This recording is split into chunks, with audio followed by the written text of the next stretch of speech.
What is up, everybody, and welcome to Everything's Plastic. Today we're going to be taking a look at a Bandai Dragon Ball Super Dragon Star series, and this is the Super Saiyan Gohan. This one is from Series 7. We'll start by getting a closer look at packaging. We just have Dragon Star Super Saiyan Gohan on the side here, and we have an awesome picture of Gohan on this side. Dragon Star series on the top. You got Dragon Ball Super on the bottom.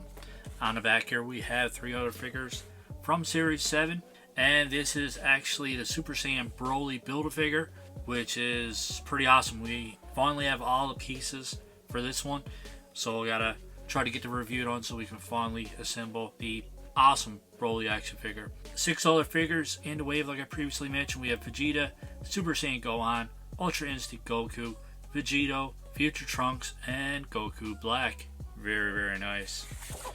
Alright guys, that pretty much wraps up packaging. We'll be right back with Super Saiyan Gohan outside of the package to get a closer look. For accessories, he only comes with an extra set of open hands, which we've seen these a million times before. A lot of reuse when it comes down to the Dragon Stars. And for the Build-A-Figure piece, we have Broly's necklace, I'm going to call it. Yeah, it's pretty cool.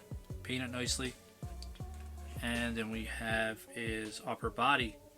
Broly is such a massive character, man. You can see the size difference here. Crazy. The only thing that's really painted on this Build-A-Figure piece is the front part here, and that looks pretty good. A little bit of overpaint in the corner, but other than that, not too bad. Pretty plain, but cool. Still can't wait to get Broly fully assembled. Alright, let's get down to Gohan. Alright, as for the face, I think the face looks pretty decent. There's definitely a likeness to Gohan. That being said, the paint application and the sculpt on the hair is pretty rough. We see like a little circle here, and a lot of the paint is kind of thick and matted. Lots of globs of paint. There's a little bit of detail sculpted into his hair. Then we get down to his body, and we have some issues, some defects in the overall mold here as well. A lot of these Dragon Stars have a lot of issues with defects in the mold. On the back of his arm, there's little defects there too in the plastic, and a bit of overpaint right here. The belt or the sash is not too bad, and then we get down to his boots. A bit of missing paint on his boots, a little bit of the dark blue showing true to the red, which is pretty common. I mean, we get that with Marvel Legends, and we get it with a lot of other action figures as well. As for the overall appearance, I think this one looks pretty good. Let me know in the comments what you think. Alright guys, we had a closer look, went over accessories, Build-A-Figure parts, and all that good stuff. Let's go over articulation. So for his head, it only goes back this far, forward this far. A little bit of side to side, not a whole lot, full rotation all the way around. The neck is pretty restricted. You don't get a whole lot of movement out of that. You get a little bit of side to side, little wiggle room there. Goes forward this far, and yeah, barely get any articulation out of the neck, and same thing for the head as well. You can't really put the neck up straight, and you can't really move the head back at all. I would prefer a hinge and ball joint, or a ball hinge, whatever you want to call it, as opposed to this just a little ball joint on top here. So pretty restricted. For his arms, his shoulders go up this far all the way around. There's a butterfly joint there that you get a little bit of range of motion out of. I think it's a butterfly joint. Maybe it's just a peg. I know that his shoulders do drop down as well. There's a rotation at the base, bicep swivel, double jointed elbows, which you get a decent range of motion out of that. And as for the wrist, you have a ratchet joint there as well, so that goes up and down all the way around. No ab crunch or anything like that. And as for his torso, his upper body goes back this far, forward this far. So pretty restricted, limited range of motion there.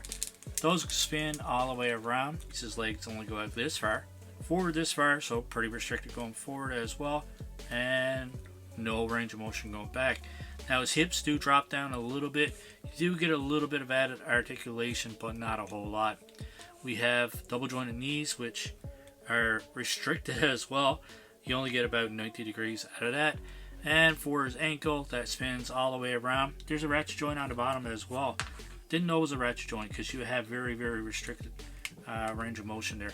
And his leg popped off as usual, which happens all the time, unfortunately, with these Dragon Stars. A lot of the bodies are just repaints. So yeah, nothing really new with these. At the same time though, they are pretty cool. And if you like Dragon Ball, these are pretty much your go-to. These are actually my son's. I collect the figurized model kits and I collect the SH figure arts. And he collects the Dragon Stars. So all are cool. I mean, Dragon Ball is Dragon Ball, man. I love any kind of Dragon Ball figure. So I think the Dragon Ball Evolved are a little bit better. Smaller scale, a lot more articulation. But these are still cool too. Just to do a quick comparison to the figurized Vegeta, you can see that the Gohan obviously is a lot taller than Vegeta. We have the figurized Super Saiyan 3 Goku, and Goku is a bit taller than Gohan. I don't think this one actually scales well at all with the Dragon Stars and the rest of the Dragon Ball figures that we have in our collection. We have another figurized model kit because I can't find my SH figure art, so I have no clue where they're to. So you can see that Goku is a bit bigger than Gohan, and even the Super Saiyan 3 Goku is a little bit bigger than the regular Goku as well. So also for comparisons, we have a Mattel WWE figure, which is a lot bigger than Gohan. We have a Star Wars Black Series Moff Gideon, and we can see that Gohan is a fair bit taller, or at least his hair is taller than Mr. Gideon. Last for comparisons, we have a McFarlane Toys DC Multiverse Superman. Yeah, Superman's a lot bigger, obviously. Bigger scale, 7-inch figure. You guys get the point. That's going to wrap up our unboxing and figure review for the Bandai Dragon Stars Dragon Ball Super Saiyan Gohan. Out of 10, I am going to give this guy a 7 out of 10. Very limited articulation, very restricted articulation. The paint apps on this one, they're not that great. The hair is pretty messy. A lot of overpaint on his upper body as well. But I still really like it. Maybe it's just because I'm a big fan of Dragon Ball. But these are not bad. They're average. I mean, a 5 out of 10 would be average, bare minimum. I think it's a little bit better. The quality, they're solid figures. So I think, man, a 6.5 to 7. We'll go with a 7 because I really like Gohan. So a 7 out of 10 is my overall score. Let me know in the comments below what you think of my score of 7 out of 10. Let me know what you think of this figure, and let us know what you think of our review. And let me know as well, who is your favorite Dragon Ball character of all time? If you like that review, hit that like button, and that subscribe button is there as well if you want to subscribe to the channel. If you want to support the channel, we do have a channel membership. We have a Patreon.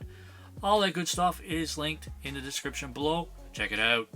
As always, my friends, we hope you enjoyed this review, and we hope you enjoy the rest of your day. Keep collecting, stay safe, go buy some toys. Yeah.